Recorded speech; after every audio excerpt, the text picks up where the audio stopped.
If you've been going around the good old internet looking for the right podcast to fulfill your New York Yankees needs, well, I'll be the first to deliver the good news to you. You have found it. Here on Yapping Yankees with me, your host, Mike Scudiero, you and I will be discussing the latest news, takes, and talk throughout the entire Yankee universe. Oh, and there may be some ranting on my behalf.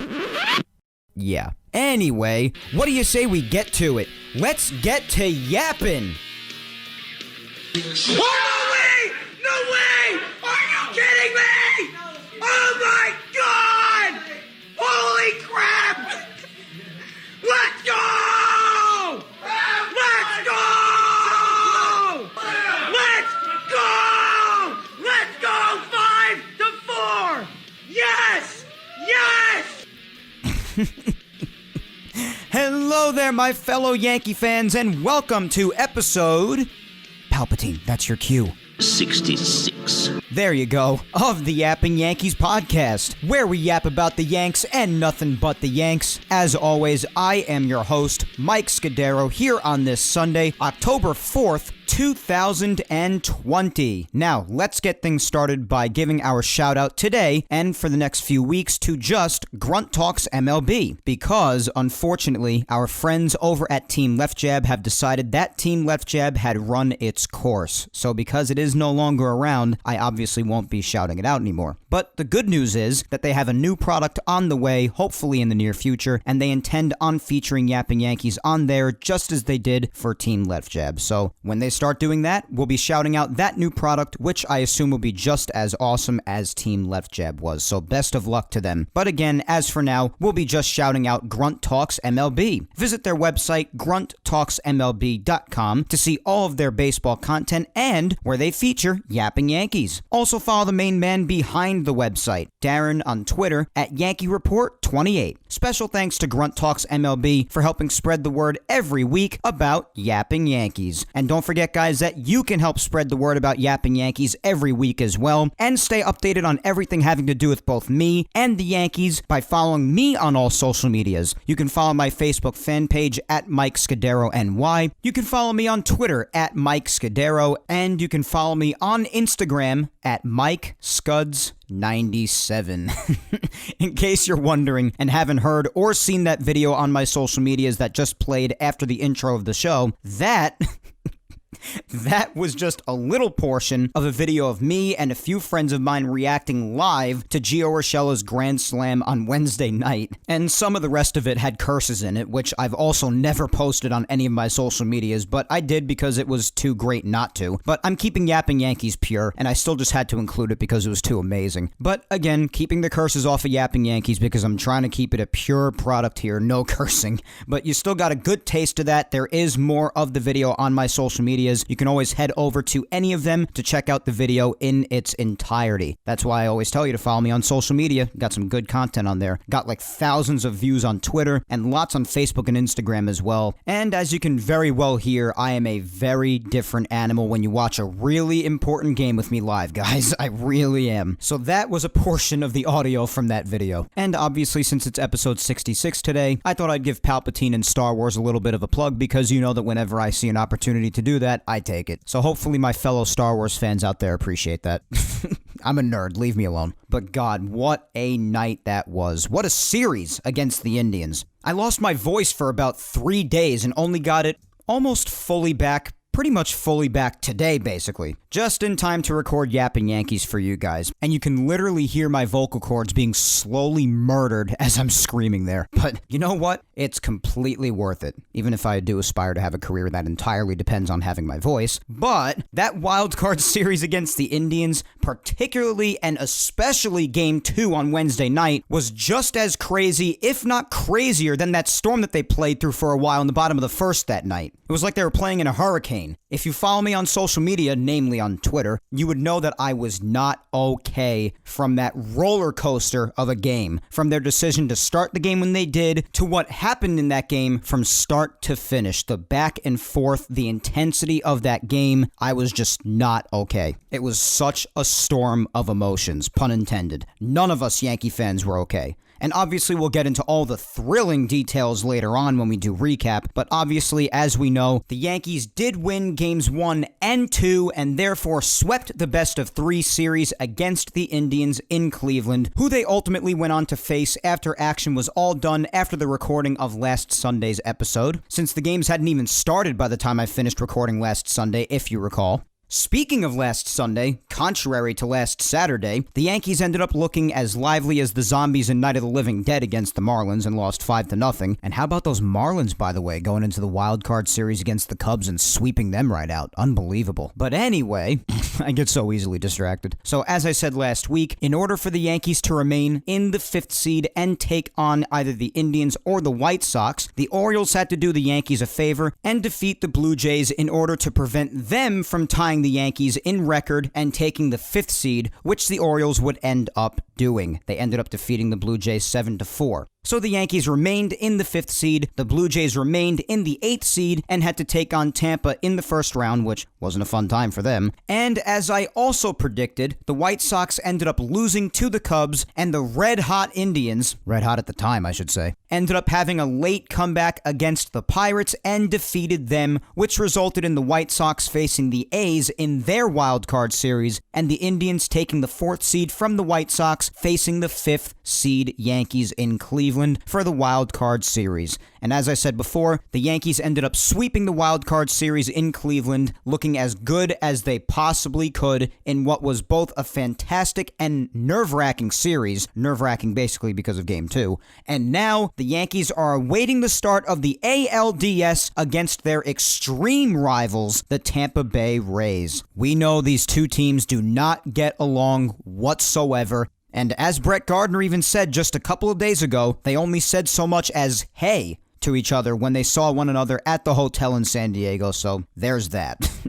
Even more drama surrounding the series that's about to start just tomorrow. It ought to be interesting, that's for sure. But obviously, whoever wins this series gets the last laugh in what has been an intense rivalry this year especially, particularly when, whether it was by accident or on purpose, Aroldis Chapman threw that really hard pitch towards Michael Brasso's head, basically right at it and missed. Then Tampa Bay punched back in their interviews saying that they had a whole stable of pitchers who could throw 98 miles an hour. Then after they clinched the playoffs and the AL East, they all came out with hats saying the 98ers as a reference to when they said we have a whole stable of pitchers who could throw 98 miles an hour. There were suspensions handed out and the whole 9 yards. Just a lot of heat between these two teams. And they've always had a rivalry in years past, especially because the Rays a lot of the time have had a tendency to play the Yankees tough. The Rays have almost always done so much with so little. And they've always had a rivalry in the past, especially because they're division rivals. So there's always at least a little bit of a rivalry there just to begin with. But especially this year, the tensions between these two ball clubs has just been at an all-time high. And the Rays really handled the Yankees very well this year, whether they were facing them at a time where the Yankees were fully healthy or not, because the Rays actually had their fair share of injuries as well, to say the least. They lost a ton of their vital guys, but the Rays still managed to go 8-2 against the Yankees this year, so that 2-8 record for the Yankees against the Rays this year is really tough and not something the Yankees probably like to look back on. And as far as that record, it may hold little value, if any, but as I kept on repeating last week about the postseason, this is the playoffs, and regardless of what the Rays did during the regular season against the Yanks or whoever, I want to make this clear now. If the Yanks were to beat them right now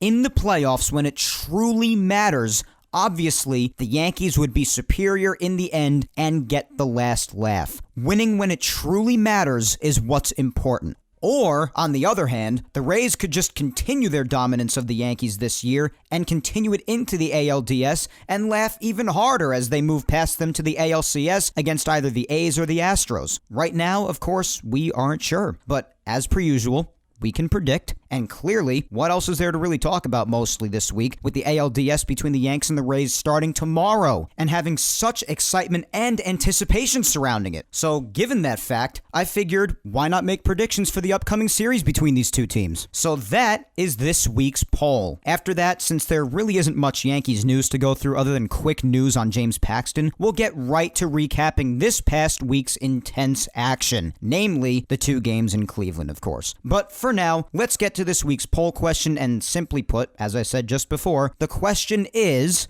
give it to me straight. Who is winning the upcoming Yankees and Rays ALDS? And I say give it to me straight because when I ask a poll question like this, I go into it with the understanding that I'm asking my following, who I know mostly consists of Yankee fans, and I'm asking them who they think is going to win in a matchup of their team against another team, especially a team like the Rays, who have such a strong rivalry with the Yankees right now. And I know because of my following mostly consisting of Yankee fans that a lot of these results, or at least some of them, may have a little bias attached to them. So that's why I say give it to me straight. That's basically my version of saying be as objective as you possibly can. And I'm not saying just because you're a Yankee fan, if you vote for the Yankees, your vote isn't going to be taken seriously. I do trust that at least a good amount of you have the ability to be objective, and if you think the Yankees are truly going to win, even without bias, then fine. Then that's your honest opinion. But basically all I was asking by saying give it to me straight is just be as objective as you possibly can. And you know what? The same goes for any Rays fans that may have voted on this poll. You guys be objective as well. It's not good to always be a homer. It's good to be objective a lot of the time. So again, simply put, give it to me straight. Who do you think is winning the upcoming Rays and Yankees ALDS? And to also give me the amount of games you think it'll take the winning team to win in the comments below for your shout out on the show. And obviously the two choices are either the Yankees or the Rays. And by an overwhelming count, after over 1,000 votes came in on Twitter, the Yankees were victorious in this poll, earning 86% of the vote. And again, I know some of that could possibly be Yankee fans having a little bias, or maybe not. I mean, me personally, I've interacted with so many Yankee fans on Twitter that could truly be objective and give their honest opinion without incorporating bias. So I would like to think a good amount of that, at least, are people thinking that the Yankees are going to win objectively if they are Yankee fans. But in the end, who knows truly, because I can't speak for everybody, obviously. So the Yankees earned 86% of the vote, and the Rays earned 14% of the vote. Over 1,000 votes on Twitter came in, and we got dozens and dozens of replies. And we obviously don't have time for all of them, so I'll get through as many as I possibly can. I'll try to get through a little bit more than we usually do, but definitely not all of them. However, I will do my best. But as far as what I think before we get into the replies for the poll on Twitter, I happen to agree with these results. Now, I know it's tough because, again, if you look back at the regular season numbers, the Rays defeated the Yankees 8 out of 10 times when they met in the regular season. And I know the Rays dealt with a ton of injuries themselves, and credit to them for doing as well as they did this year, dealing with all of those injuries of their own. But the Yankees, as they usually have the last few years, were again missing a good amount of their key stars. And a few of those instances happened to be when they were taking on Tampa Bay at certain times. Now, the Yankees are at full health. Another upside, they're playing in a neutral site in San Diego and not in Tropicana Field, where the Yankees hate to play. I certainly think that could make at least a little bit of a difference. And lastly, if the Yankees look like they did in the series against Cleveland, where the offense is on and the team shows no quit in them, then obviously the Yankees are pretty much undefeatable at that point. A huge factor for the Yankees are the bats. If they show up and they play to the potential that we know they can play at, then the Yankees are damn near unbeatable. But if they look the way that they do, for example, in Game 60, the last game of the year against the Miami Marlins, then yeah, the Yankees are going to be in trouble. Especially against pitching like the Rays have, because the Rays have very, very good pitching. Which brings me around to them. The Rays are very known for their exceptional pitching. It's just great. Game 1 tomorrow is going to feature Garrett Cole against their ace Blake Snell, but I have some belief in that game because the Yankees have gotten to Blake Snell before. And especially, again, as I said before, with the Yankees back at full health, with as many righty humongous power bats as they have, I'm confident that tomorrow they can find a way to get to Blake Snell. Now, the Rays also have Charlie Morton and Tyler Glasnow. Now, Tyler Glasnow this year has been an absolute nightmare for the Yankees. He has tormented them. He's done fantastic against them. He has an amazing fastball that the Yankees have not been able to catch up to. He has a phenomenal breaking ball, which the Yankees have not been able to figure out. And he's just been a really tough matchup against them. And not to mention, he's a right-handed pitcher, with the Yankee lineup mostly being right-handed hitters, which you guys know I don't put too much value on. I look at that a little bit, but not too much. But it certainly could play a factor. And there have been plenty of games, too, where Charlie Morton gives the Yankees a tough time, even going back to his Houston Astro days. And the Rays also have a ton of great pitching out in the bullpen as well. And they also have a few guys in their lineup that give the Yankees a really hard time. Real pests to get out. Michael Brasso being one of them. Ji-Man Choi being another one, who I'm looking forward to seeing how he does against Garrett Cole in Game 1, because we know that the last time he met Garrett Cole in Yankee Stadium, he really got to him. Kevin Kiermaier, even Mike Zunino, who had a really tough offensive season at the plate, he got to the Yankees this year. Arozarena's a tough out. Brendan Lau's a tough out. So yeah, the Rays have plenty of phenomenal aspects about their team, so I am not by any means saying that this would be an easy series victory for the Yankees. In fact, I still think it's going to be really tough. But as I said, with the Yankees being back at full health, which they weren't the last time they saw the Rays, with them looking the way that they did against Cleveland, and if they continue that, just how undefeatable they would be, and of course, if the pitching holds it together, then I see the Yankees winning and moving past them. I'm sticking with my prediction that the Yankees are going to win the World Series this year. I truly think that when this team is firing on all cylinders, that they cannot be stopped. I've said that many times, and I will continue saying that. I was even saying that before the playoffs started and on social media when it was definite that the Yankees were taking on the Indians in the wild card series, and everybody was saying, with reasonable concern because of the way they looked especially on Sunday and limped into the playoffs per se because they finished their last 8 games with a 2-6 record, so I get the concern, but everybody was saying, oh, with the way that they're looking, the inconsistency in going into the playoffs against Shane Bieber, who's winning the Cy Young, and this and that. What did I say at the end of last week's episode, and all throughout the episode, as a matter of fact?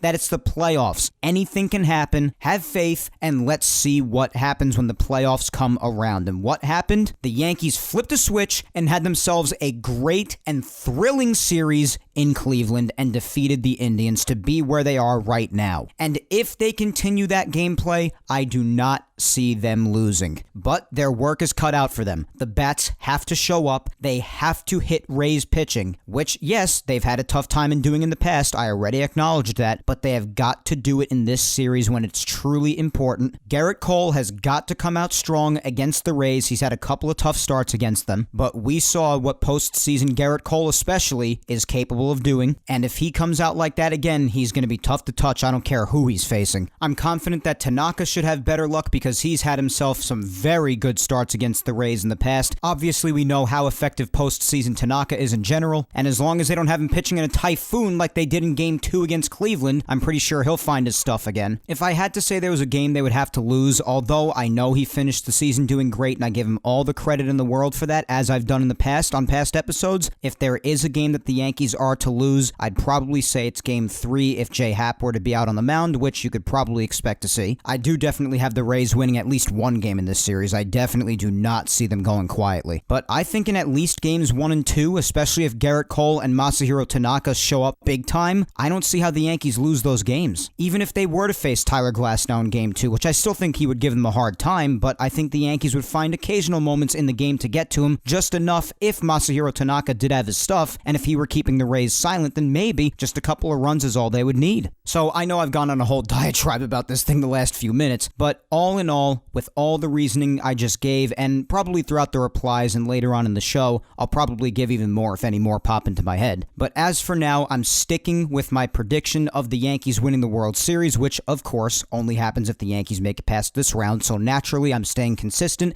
and I'm saying the Yankees will defeat the Rays in this ALDS. They will get the last laugh against them, and I say they do it in 4 games. They win 1 and 2 with Garrett Cole and Masahiro Tanaka being out there. I think they probably lose Game 3, but then they'll wrap it up in Game 4. I wouldn't be surprised at all if it went Game 5, but even if it did, I think the Yankees win. It's bold, I know, because the Rays are tough, and I'm not saying it's going to be an easy matchup. The Yankees are going to have their tough times in this series. If they don't, I'll be shocked. Because as I mapped out for you before, the Rays have a damn good ball club. They really, really do. But I say that the Yankees get the last laugh here, and everybody, including Rays fans, should go into this series not valuing the 2-8 record that the Yankees had against the Rays during the season too much. As I said last week, and as I said throughout the week on social media, regardless of who they're facing, it's the playoffs. The Yankees are back at full health. anything can happen. Have faith, and especially with evidence still that even against a guy of Shane Bieber's caliber, that the Yankees offense could still awaken the way they did in Cleveland if they do that again in San Diego against Tampa Bay at the neutral Petco Park and not at Tropicana Field. I think the Yankees could definitely move on from the Tampa Bay Rays, the top team in the American League this year, and have the last laugh in what has been a really intense rivalry between the two teams. I was one of very few to hold faith in the Yankees going into Game 1 against Shane Bieber and believing that this offense could awaken and get it done, and I am having faith in them again for this series. And although I have been wrong with some things this season, because of course I'm not God, I'm not perfect, but I have been pretty on the money with my predictions this year, as you guys know, and I will try to continue it going forward with this prediction. Alright, enough of my babbling. Let's hear what you guys have to say down in the Twitter replies. First up, we got at Julian Guiarte 1 saying Yankees in 4. Alright, so Julian agrees with me. Up next, we have at CJ Lawler 95,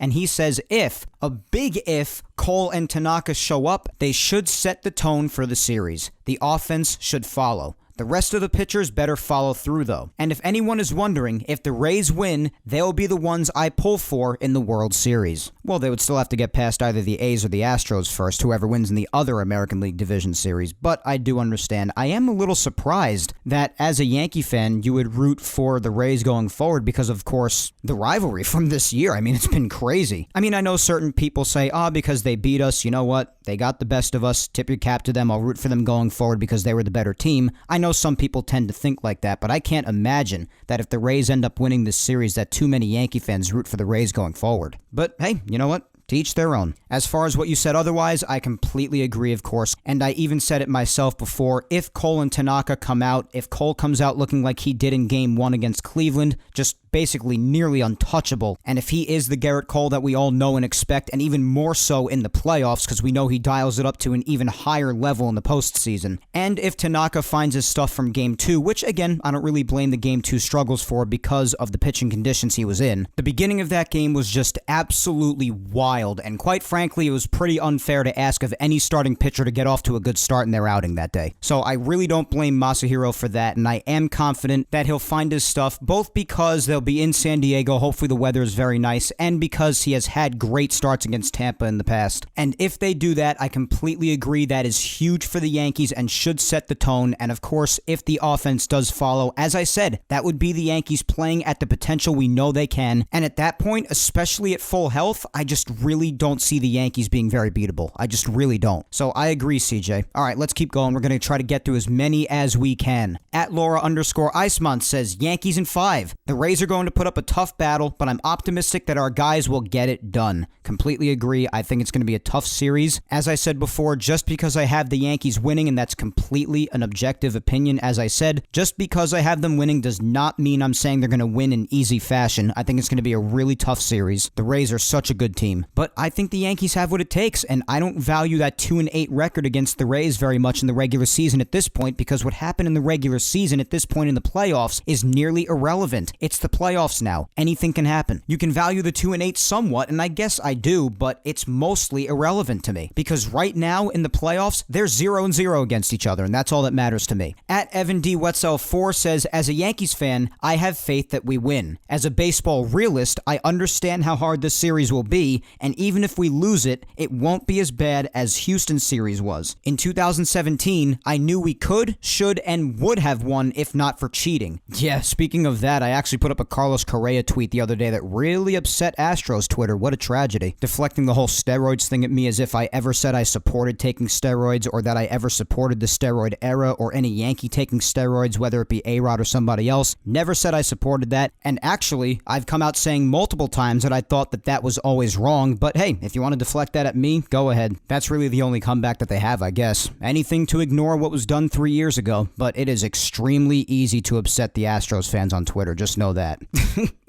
I even had to mute the tweet at some point because I just was getting countless notifications and it was really I just needed peace and quiet. But between that and also the amount of people agreeing with me, it was just too many notifications. I just had to mute the tweet. But yeah, that was funny, just speaking of the Astros really quickly. I put out the tweet about Carlos Correa because of his unbelievable arrogance after the Astros swept the the biggest postseason frauds I've ever seen in my lifetime, known as the Minnesota Twins, who I also made a rant video about a few days back earlier in the week. The Twins are just the biggest teases and the biggest choke artists in the playoffs. I know some people may argue Dodgers, but at least they get far most of the time. The Twins just right away, the playoffs start, they're done. No matter who they're versing and no matter how scary they look. And Carlos Correa was acting so arrogant afterwards and making it seem like the opposing fans and the opposing players are the bad guys for giving Houston a tough time for what they did. And I'm sorry, I just don't want to put up with that. So I put a tweet out and it really upset Astros Twitter. What a surprise. It was funny though.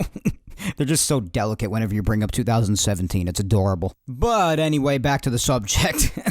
Yeah, it should be a tough series, Evan. No one is denying that. It's going to be tough. At Peace Now for Life says, I say Yankees in 5. Definitely won't be an easy series, but not playing at the Trop helps, and the Yankees have their swagger back. Well, that's basically a long story short for everything I was saying before. A few of the things I was saying, at least. Definitely not playing at the Trop, I think, should help at least a bit. And yeah, if the Yankees take their gameplay that they showed in Cleveland into this series in San Diego against the Tampa Bay Rays, good things should come of it. They really seem to have awakened, and they were playing on a level that we haven't seen them play in quite some time. At NYY Fan Forever 96 says Rays in 4 as of now. Yankees batted an awful 117 with runners in scoring position against the Rays this year. If they can hit well with runners in scoring position and pitch, well then it's the Yankees winning in 4 or 5. Well, that is fair. The Yankees certainly had their runners in scoring position problems, particularly in that 3-week stretch when they were playing horrible baseball. And then again in about the last week or so of the regular season when they finished off slow. And plenty of those times were against Tampa Bay, which, as I mentioned before, the Yankees have had their struggles against their pitching. They definitely have. So that's a fair stat to mention. That's one thing that I said they have to correct. If the bats show up, that's a big thing. That's basically the main factor. Of course, the pitching has to do great and the offense follow as well, but there have been a lot of times, a lot of games throughout this shortened regular season where the offense being dead or blowing countless scoring opportunities really handed the Yankees a lot of losses that they probably shouldn't have had. So yes, as I said before, and you're reiterating it, the bats have to show up, especially with runners in scoring position. You cannot be blowing chances with runners in scoring position, especially not against a team like the Tampa Bay Rays. At Greg438-47513 says Yankees in 5 games. It's a tough matchup for both teams, but I think the Yankees' power will come through and win the series. It won't be easy. That definitely won't be easy, Greg, but Yankees in 5, all right. At Yankees Libero 7 says Yankees in 4, okay. At Laura_Navens, Yankees in 4, another Yankees in 4, okay. That's what I predicted. At Laker477, Yankees in 4, all right. We got 3 in a row, Yankees in 4 games. At DSuper15 says Yankees in 3. Sweeping the series, okay. As I said before, I don't see the Yankees sweeping this series. I definitely see the Rays giving a tough battle, if anything, but okay. At Pete Galawash says, I'm a Yankee fan, but Rays in 4. Okay, that's fine. You think the Rays will win the series. That's completely fine. It's definitely not an outrageous statement to think that the Rays are going to win the series, especially with how good of a team they are. So regardless of whether you're a Yankee fan or not, that's not a ridiculous thing to say at all. Even though I have the Yankees winning this series, I definitely don't ignore the fact that the Rays could definitely still win. I even admitted in my prediction that I still see the Rays giving a very tough battle, even if the Yankees do end up winning. At Christian Amo 44 says, I think Rays in 5. Love the Yankees, but we can't beat them.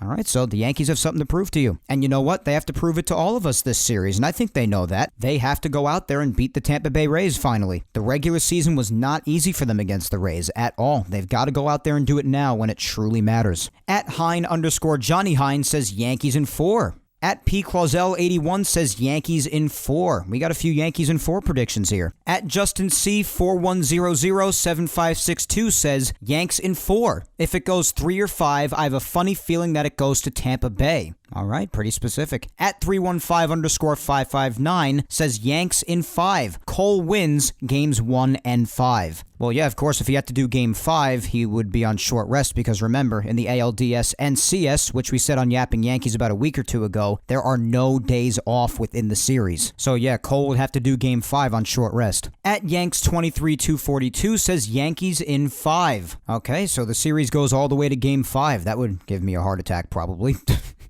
At As If Yankee says Yanks in 4. They will continue what they did in the wild card series and dominate. Well, yeah, as I said before, if they continue what they did in the wild card series, I find it really hard to believe that the Yankees are losing to much of anybody. At WillGo_85 says it will take 4 games for the Yankees to win, in my opinion. All right, you're very much not alone, my friend. At Capo Caco says Rays in 5. All right. That would be a heartbreaker. At Trill Marigold says Yankees in 5. At Sev3RS3 says Yanks in 5 as well. And so does at Ram Future. All 3 of them Yankees winning in 5 games. All right, let's do a few more Twitter predictions. My good friend Tina at MountainGal456 says, with the Yankees getting back in their groove from the last series, both in hitting and pitching, I'm going to say the Yankees win in 5. I agree, Tina. What we saw in Cleveland is definitely a huge confidence booster. And yes, as many people have said, and they're correct, they have to prove this week that they can beat the Rays, especially when it matters. But no doubt, what we saw in Cleveland is a huge confidence booster, as I'm sure it was for the Yankees too. At E-Man Unplugged says, bold prediction, Yankees in 3. Well, yeah, the Rays being swept is definitely a bold prediction, but hey, I respect it. I respect all the opinions here. We don't know what's going to happen yet. That's the fun of predicting. Yankees in 3, that is definitely bold. My good friend Tyler's up next at the GOAT_12 says Yankees in 5. All right. At Miguel_G1 says Yankees in 4. We've gotten a ton of Yankees in 4 in these replies. Chuck McKay at CMCKBoyChuck says Yankees in 4. Another Yankees in 4. At Steve Zim16 says Yanks in 3. They're going to come out hungry and mad. Yeah, as far as the mad, I assume you mean because of the rivalry. I just cannot wait for this series, even more so because of how high the tensions are between these two teams. So yeah, that could very well make them mad, and if they come out hungry, and if they come out the way that they did against Cleveland, as I said, I don't believe it'll be Yanks in 3, but I don't think they're very defeatable. All right, let's do 3 more. At Darren Rossinger1 says Yanks in 4. All right, you're one of many, Darren. At Alberto Bulkhouse says Yanks in 5. Okay. At Yankees Guy 93 says Yankees in 4. Yanks take games 1 and 2. Rays win game 3. Yanks win game 4 and finish it off then. Well, if you heard what I said before, I very much agree with that because I think especially if Garrett Cole and Tanaka are locked down in games 1 and 2 and if the offense comes out swinging, I think it'll be really tough to beat the Yankees in those first 2 games. They could very well lose game 3 with Jay Happ out there again, even though he finished the season very well in his last few starts, not denying that. But then in game 4, if he takes the mound, if Davy Garcia is out there, he's locked down. And again, if the offense, because the offense is really a huge factor, if not the main factor, I think it's the main factor. But even more so, if they come out swinging, then yeah, I definitely think that could be the way it could go. Yankees win 1 and 2, lose 3, and win 4. I think that's fair. All right, let's finish off with one more here on Twitter, actually. At MD Nelly says, Yanks in 4. The so-called rivalry is in the Rays players' heads. The second there's pressure on them, they will crack. Ooh, all right. We'll see what happens. We'll finish off with that reply. We'll finish off on a bang. So for now on Twitter, that's all for the Twitter replies, but let's head on over to Instagram, and then after we're done with the poll segment on Instagram, we'll recap the one piece of quick James Paxton news in Yankees news, and then we'll recap this past week's 2 games, 2 incredible games, against the Cleveland Indians in the wild card round. Alright, so on Instagram with the poll, of course the same question applies. Give it to me straight. Who's winning the upcoming Yankees and Rays ALDS? And of course, again, the 2 choices were Yankees and Rays, and I also said to DM me the amount of games you think it'll take for the winning team to win the series, just like on Twitter. And also, just like on Twitter, people's belief in the Yankees did prevail on Instagram as well, with 76% of people voting for the Yankees, saying that they will win this upcoming ALDS, and 24% of people saying that the Tampa Bay Rays will be victorious. All right, let's read a few replies here on Instagram, and then we'll move on to Yankees news quickly. First up on Instagram is Tony Bino29, and Tony says, I say the Yankees in 4. The Rays are going to be a pain, but it's time for the Yankees to put them to rest after getting killed by them all year. Playing in San Diego is going to help them big time, I think. Plus, it's not depressing like Tropicana.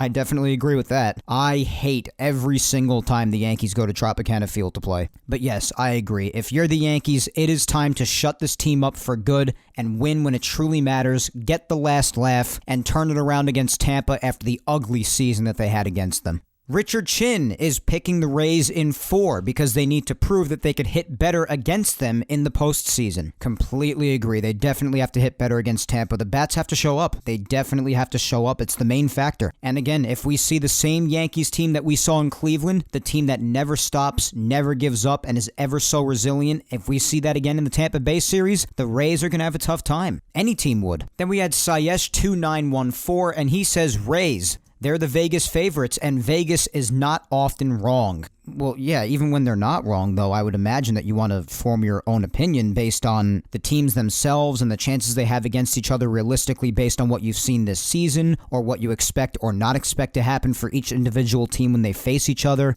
Like the matchup itself, not so much what Vegas says, but if you want to go by Vegas, fine, to each their own. Then we had my good friend Steph Cassidy, and she says Yankees in 4. All right, Steph, I like it. Up next, we have my girlfriend at Vic Salimo, and Vic says Yankees in 4 as well. We've got a ton of Yankees in 4 predictions today. I like it a lot. And as always, last but certainly not least, is my amazing mother, Julia Gina Scudiero, and my mom says, of course, I'm going to say the Yankees are winning, but I can't lie when I say I'm worried about the Rays. They've been incredible and kryptonite for the Yankees. I'm praying we'll win number 28. Mom, completely reasonable concerns. Of course, we know how good the Rays did against the Yankees this year. They were great against the Yankees. They did very well. They dealt with injuries of their own, and whether or not they faced the Yankees in time of injury for them, they gave Yankees pitching a tough time, the Rays pitching shut the Yankees bats down, and much more often than not, they were in control. So those are definitely very reasonable concerns to have, no doubt about it. And we've expressed all those concerns throughout this show so far. They are legitimate concerns, but I also do love the confidence that you're putting out there. Obviously, although we both agree that this should be a very tough and hard-fought series, as we should hope it is between two very good teams, we both expect the Yankees to prevail in the end. So thank you, Mom, and thank the rest of you for your replies as well. That is all for this week's replies on Twitter and Instagram. As always, I, of course, again want to thank you guys so much for taking the time to join in on the fun with this week's poll here on Yapping Yankees. I greatly appreciate all the interactions, guys, and as always, I know there were tons of you I didn't get to this week. A lot of people had thoughts they put forward as to who's going to win and in how many games, and I tried to read as many as possible.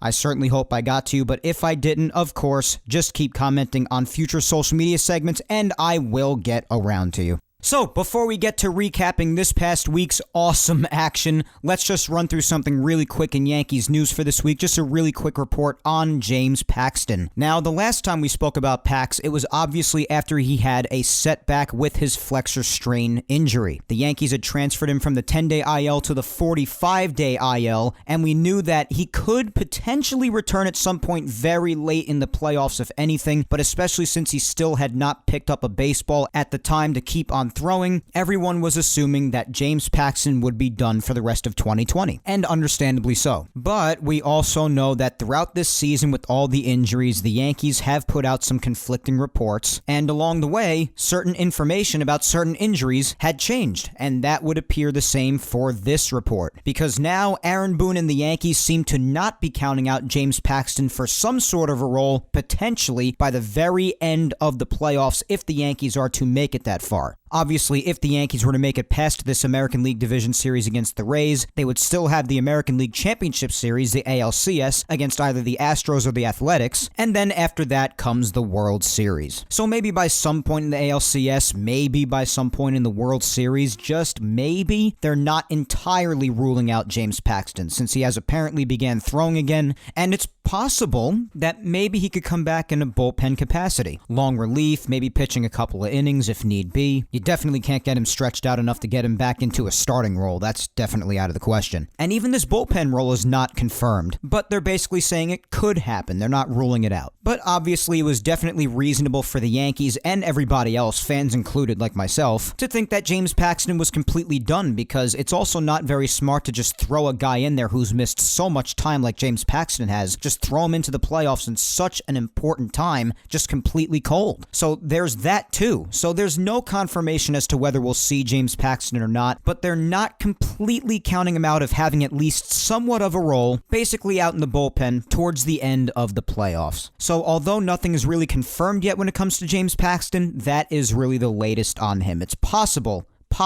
that we could basically see him in a bullpen role towards the very end of the playoffs, if at all. So time will tell. Of course, the Yankees have to even make it that far for this to even be a legitimate discussion. The Yankees will see how he progresses and if it's worth it to activate him that late and in that important of a spot, even if it is out in the bullpen, which is what it would be if he were to return. And let's not hold our breath, but we'll see what happens. So that is the latest on Pax. Okay.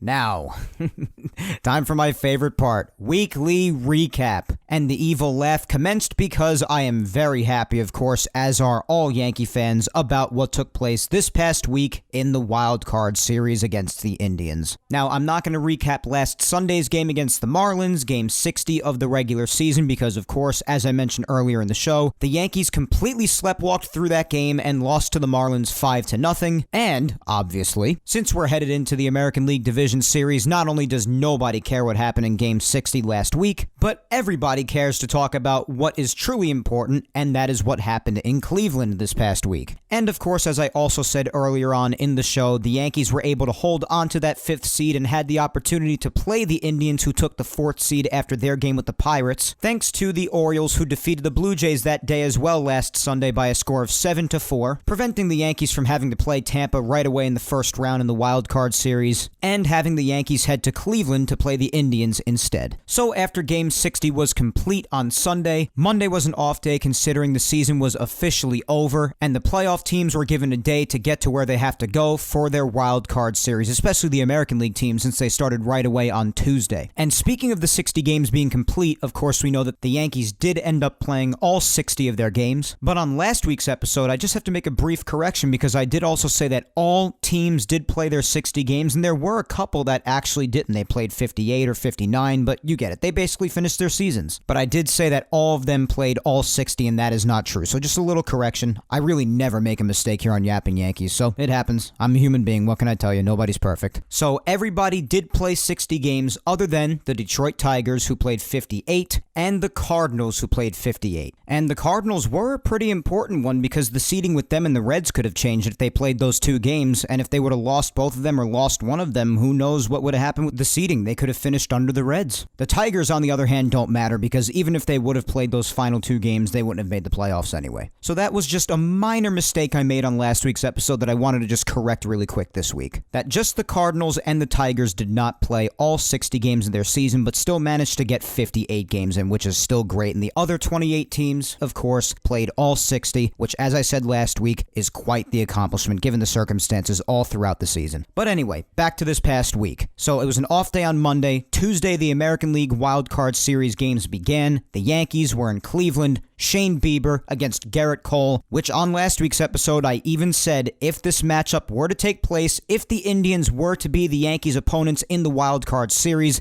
that it should be one for the ages. Regardless of who they versed, I was having faith in the Yankees. I was believing that they could make it to the ALDS to face either the Rays or the Blue Jays afterwards, and I was just hoping for a really, really fun matchup, which of course we know now. We definitely got one, to say the least. So Tuesday, Garrett Cole, Shane Bieber. I was hoping that, as I said, since anyone can go out there and have themselves a bad day, that would happen to Shane Bieber, who obviously is expected to win the Cy Young Award for the American League after the playoffs end. And I was saying, if the Yankee bats show up, it doesn't matter who they face, they're going to have themselves a good night, and that they did on Tuesday. They won big, 12-3. Behind an explosive night from the offense right off the bat, pun intended, and literally, as you'll hear in just a moment, and also behind what was just an excellent, phenomenal playoff start for Garrett Cole. And this is truly, truly why the Yankees brought Garrett Cole here.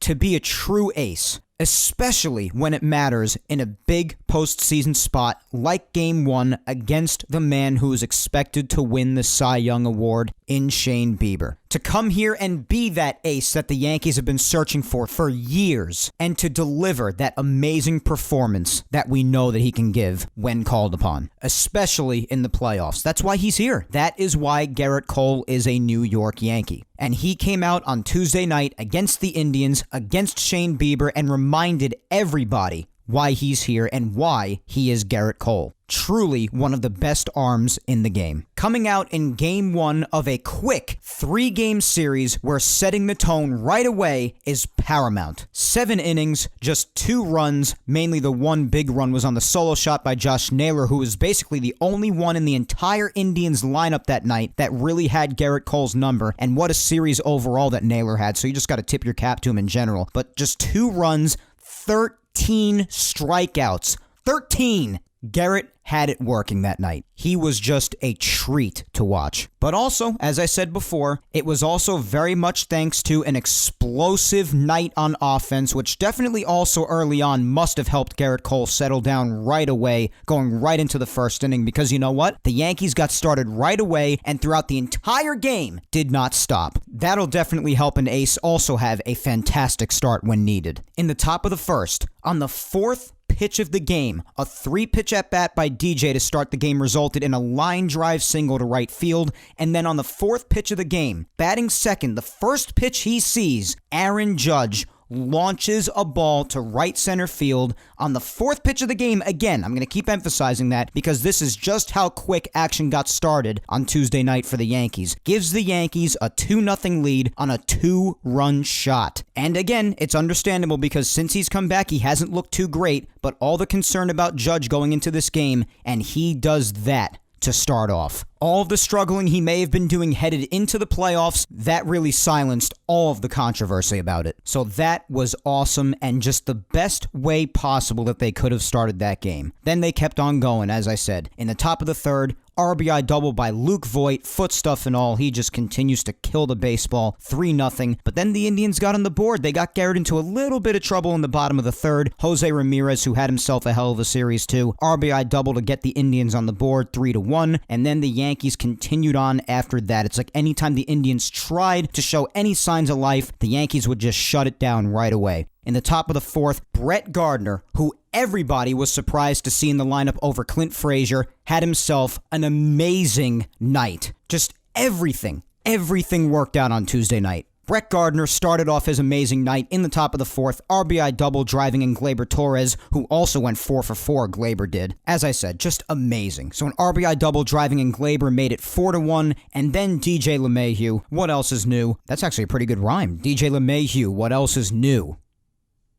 That's pretty good. I'll stick with that.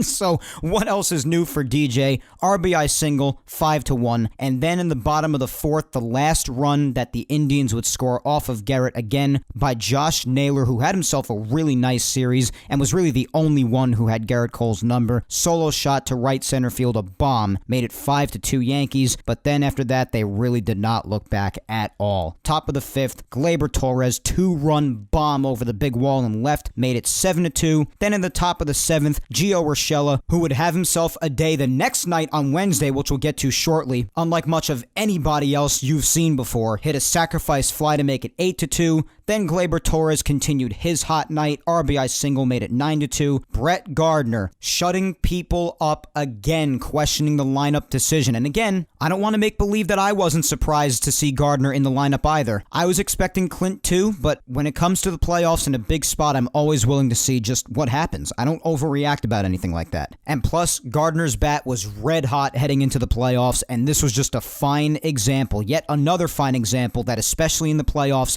you do not sit the hot hand. And coming into this, Brett Gardner was the hot hand, and he continued it. Again in this spot, 2-run shot in the top of the 7th made it 11-2 Yankees. At this point, just piling on. And then in the top of the 9th, Giancarlo Stanton. This was the hit that I think it's safe to say would end up getting him going, especially as far as the next night is concerned. He hits a solo shot to put the Yankees up 12-2. And then off of Luis Sessa in the bottom of the 9th, Tyler Naquin hit an RBI single for the Indians to make it 12-3. And the Yankees would win by that score, 12-3. 7 runs off of Shane Bieber in just 4 2/3 of work, 9 hits. As I said, Shane Bieber, who's about to win the Cy Young Award for the American League after the end of the playoffs, or whoever, can go out there and have a bad day, and that is exactly what happened. Even against the American League Cy Young Award winner, the Yankees were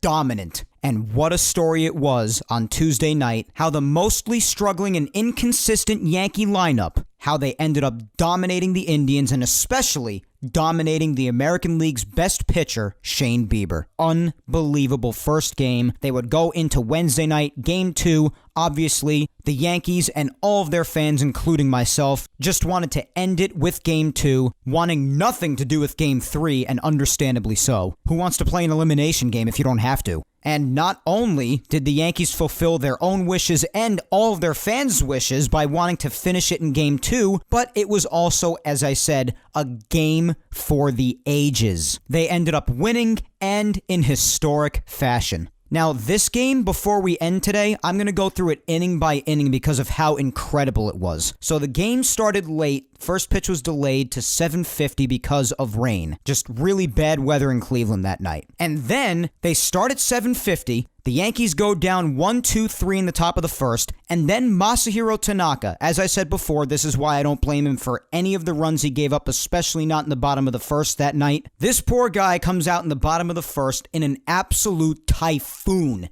It was an awful storm. You could barely even see the field on camera. So obviously, since more rain was coming in, you ask yourself, why did they decide to start the game when they did and not just wait for all potential rain to move out of the area so we don't have to go through a second rain delay and play in this horrible storm?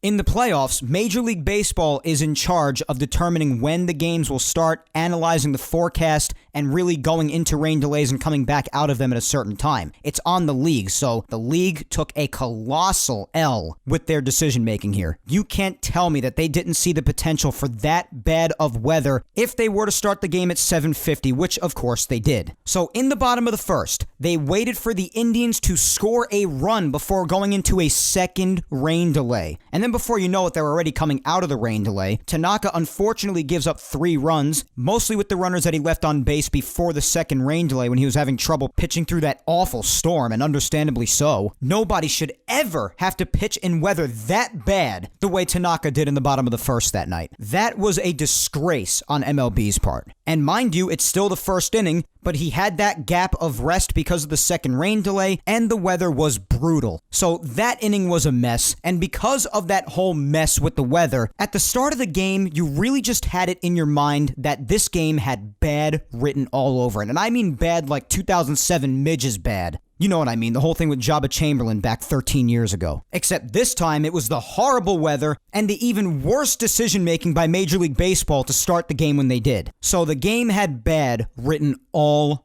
over it, especially after it was 4-0 after that whole mess in the first inning. But, and this is another reason why the Yankees deserved all the credit in the world for their unbelievable and historic performance all around on Wednesday night, they did not give in at any point. They stayed determined, they stayed resilient, and in the end, as we know, found themselves on top. But after that disaster, absolute disaster in the first inning all around, the Yankees come out in the top of the second inning and they get on the board. Thanks to Giancarlo Stanton, who seemed, again, to be finding his swing since he hit that home run at the end of Tuesday night in the 9th inning. And this was definitely the first indication of maybe that home run in the top of the 9th the night before, maybe resulting in him coming around. And we know how much more dangerous and lethal the Yankees are when they have a red-hot Giancarlo Stanton. They're that much more dangerous. And he is a big reason amongst many more, which you'll hear in just the next few minutes, as to why the Yankees won this game. But he continued his hot streak that again seemed to have started from that home run the night before with a solo shot, a mammoth bomb to right center field to get the Yankees on the board, and they were trailing 4-1 at that point in the second inning. The score would remain that way until the top of the fourth. This is the point where the audio from that video that you heard at the start of the show would take place. This inning was the beginning of the end of my voice, and definitely one for the record books as far as happiness and excitement is concerned. And up to this point, since the first inning when he gave up 4 runs, Tanaka pitched scoreless second and third innings to keep the score the same and keep the Yankees in the game. which obviously later down the road proved to be very important. Just another important aspect of this Yankee victory amongst many. But in the top of the fourth, Aaron Hicks would lead the inning off with a triple on a line drive towards center field, misplayed by Delino DeShields, but obviously it was still a triple. Then Luke Voit walked and Stanton walked, so the bases were loaded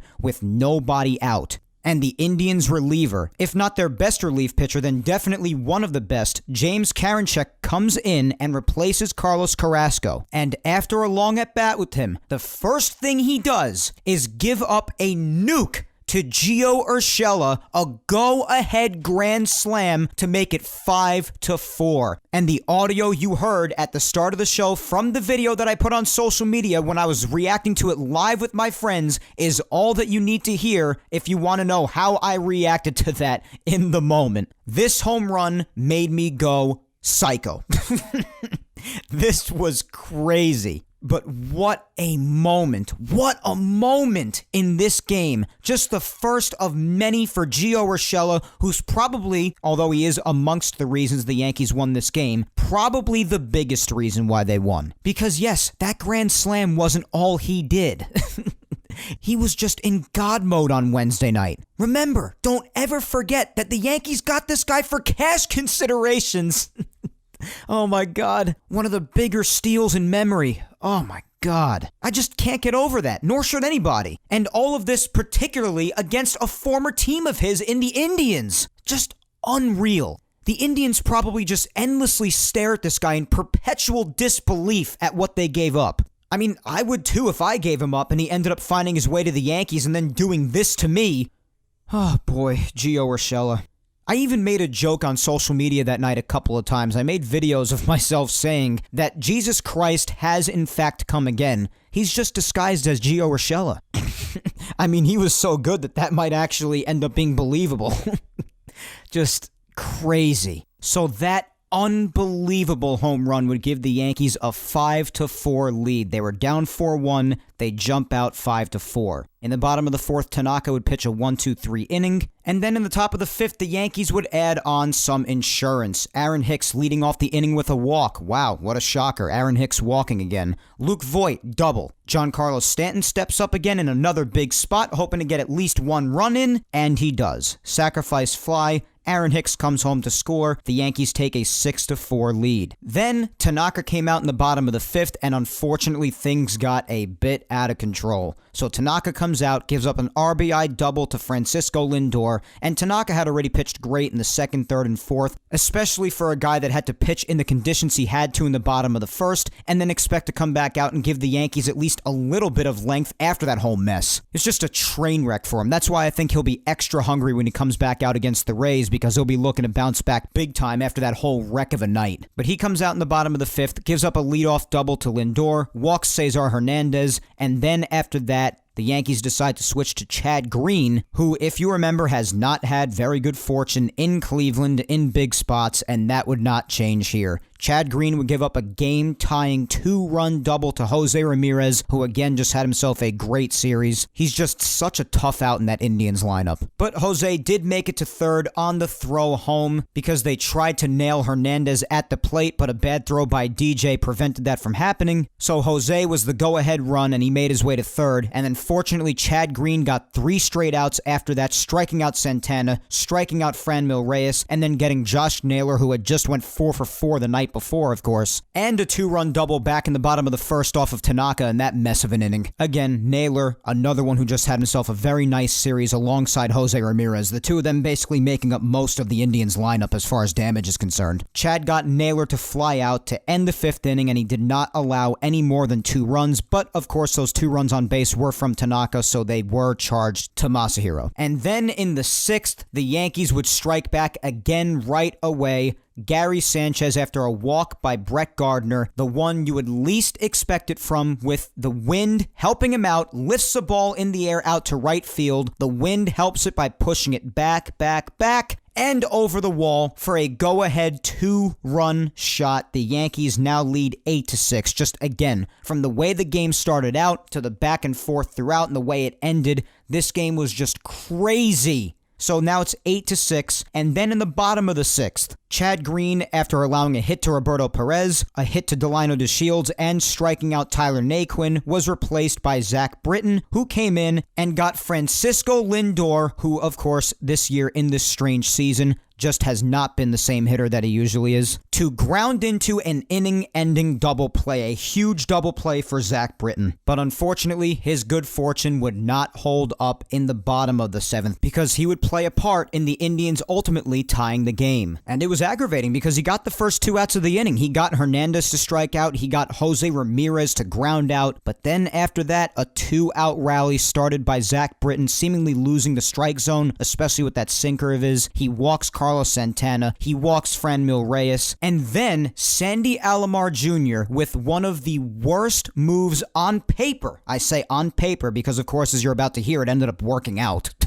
But on paper, it looked like the worst decision, one of the worst you'll ever see in sports. He decides to pinch hit Josh Naylor with Jordan Luplow, a right-handed hitter who had batted 192 in the regular season and had not seen an at-bat in this series yet. With Jonathan Loáisiga heading into the game after the Yankees decided to take Zach Britton out after the Franmil Reyes walk. And even more so, Jonathan Loáisiga is a righty. Josh Naylor is a lefty, so the favor obviously goes towards him, naturally. Pinch hitting for Josh Naylor with the series he's having. So he went with that decision, and shockingly, Jordan Luplow, batting 192 on the regular season, pinch hitting for Josh Naylor, one of the best hitters in the series so far, hits a 2-run game-tying double.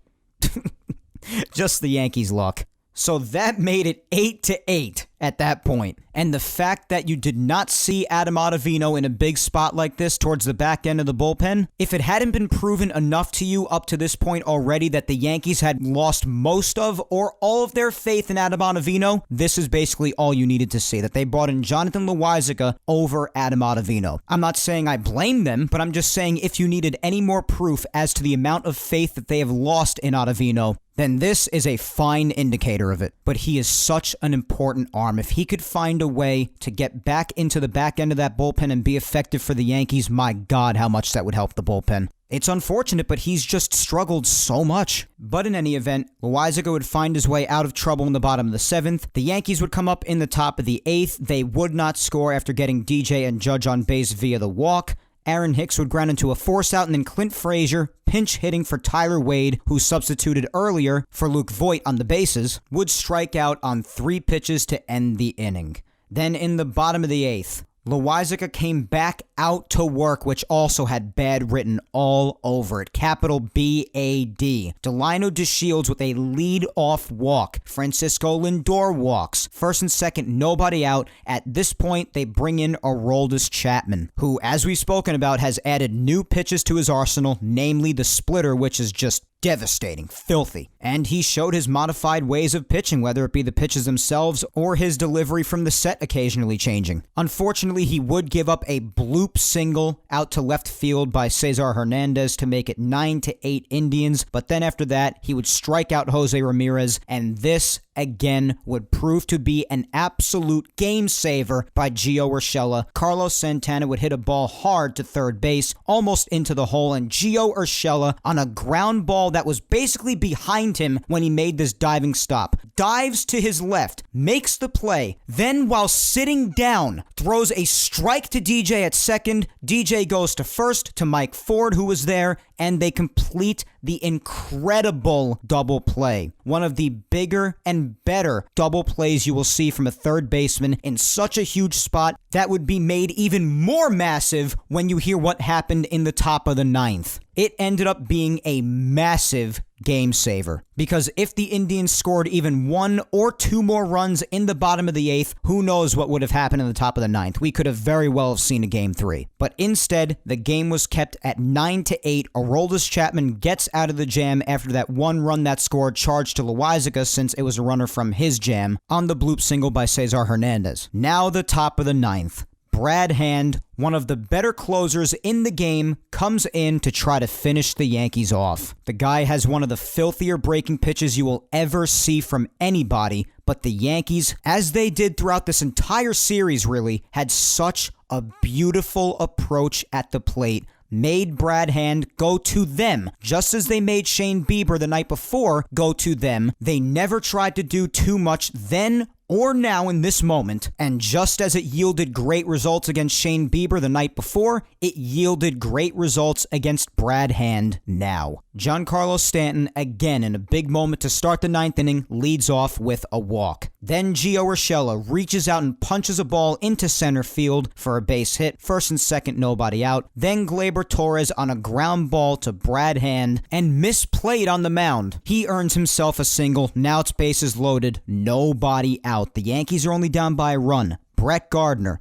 who has had a great series up to this point, comes up and after 7 pitches, unfortunately, strikes out. Now Gary Sanchez is up in another big spot after doing what he did earlier with the 2-run shot. He hits a ball to center field, does the job, gets the ball in the air deep enough to hit a sacrifice fly, scoring Mike Tauchman, and the game is tied at 9. And of course, at this point, you don't even know what to do with yourself emotionally. And then DJ LeMahieu. At the top of the lineup, you could always count on DJ. Didn't have a hit on this night up to this point, but there was no better time to break into the hit column. RBI single up the middle, ground ball to center field. It scores Gio Urshela and gives the Yankees a 10-9 lead. And Aaron Judge would walk after that, but then Aaron Hicks striking out would end the ninth, and there would be a bottom of the ninth for the Indians against Aroldis Chapman, who had already gotten 3 outs in the bottom of the 8th, so he would have to get a 6-out save. And the Yankees, incredibly, again, the determination, the resilience, just never giving up, having a 10-9 lead. The bottom of the ninth came around, and Aroldis Chapman was on the money, striking out Franmil Reyes to start the inning, getting Luplow to ground out. Then he struck out Mercado on a disgusting splitter, but Gary Sanchez could not handle it in the dirt, so it got away from him, and Mercado made it to first. And then Austin Hedges came up, and he struck out as well. Game over. Yankees win one for the ages, sweep the Indians, and head on to the ALDS against the Rays. What a game, what a series, and particularly in this game, it's as simple as this. There are so many factors that led to the Yankee victory, but the Yankees don't win without Gio Urshela, Giancarlo Stanton, Gary Sanchez, DJ LeMahieu, the brilliant at-bats just from everyone all around, and Masahiro Tanaka somehow making it into the 5th inning after that train wreck of a start in the game, thanks to the weather and poor handling of start time by Major League Baseball. Just all around remarkable. The offense returned. And really, except for brief moments by Chad Green, who really did a nice job by escaping that inning and not allowing Jose Ramirez to come home to score, and of course, Jonathan Loáisiga had a tough time. But except for that, the pitching did its job. The Yankees had an unbelievable series, and they have a lot to feel good about heading to San Diego now that all the games from this point forward are going to be at neutral sites. American League games, the DS and the CS, will be in California at Petco Park in San Diego, and the National League games will be played at Globe Life Park in Texas, where the Rangers usually play. That'll host the DS and the CS for the National League, and the NLCS is actually expected to have fans along with the World Series. Real fans, not cardboard cutouts. Up to 10,000, I believe I saw.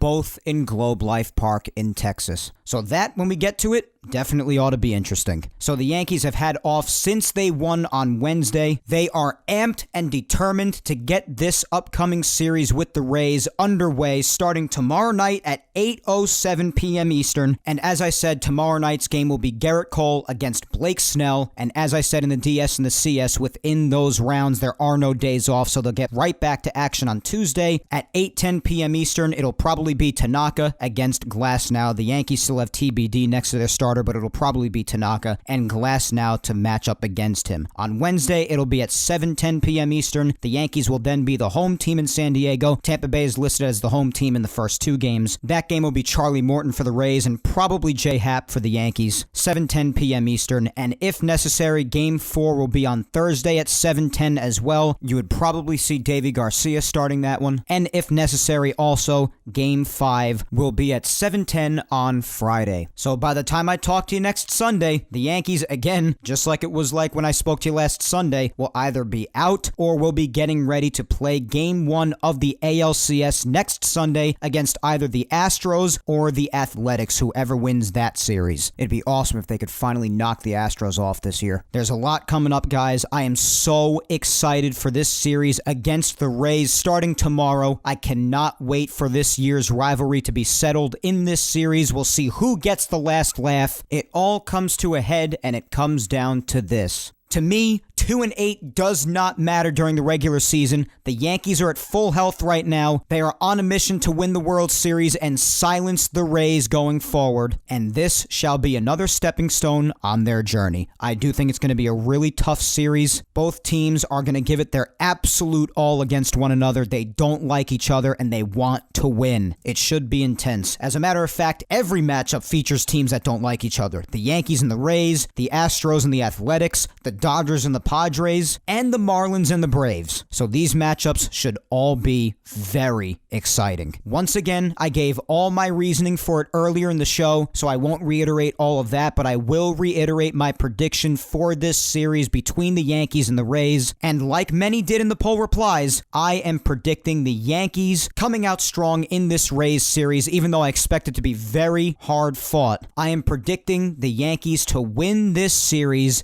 in 4 games. I cannot wait until this gets underway tomorrow night at 8 o'clock, and I hope you will all be with me on social media, particularly Twitter, where I live tweet all games while this all goes on, and we could all have a blast. But as for now, that is all for episode 66. Hey, nice job, Palpatine. You got it that time, right on cue.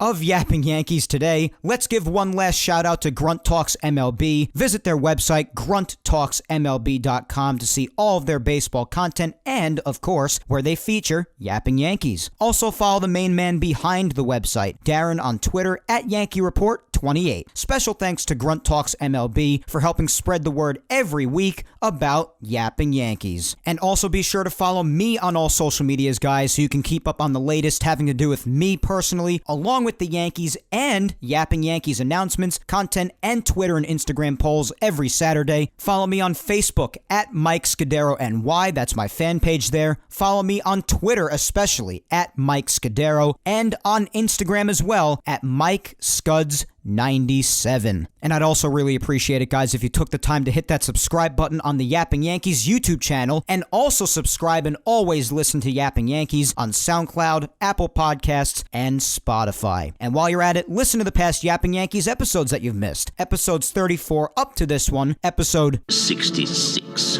are available on YouTube, and all Yapping Yankees episodes, including today's, are available on SoundCloud, Apple Podcasts, and Spotify. Yapping Yankees is available on all 4 of those platforms, so do help spread the word and tell everybody you know to listen to Yapping Yankees. Once again, thank you 3000 for listening to me yap today. I am Mike Scudiero, and I will talk to you next Sunday, October 11th, when I come at you with episode 67 of Yapping Yankees. Until then, hang in there, be patient, please stay safe out there, look out for your loved ones, and enjoy this ALDS between the Yankees and Rays. And I hope when I talk to you next Sunday, we are getting ready for the Yankees to partake in the American League Championship Series. Enjoy the ALDS, everybody. Take care, and as always, let's go Yankees!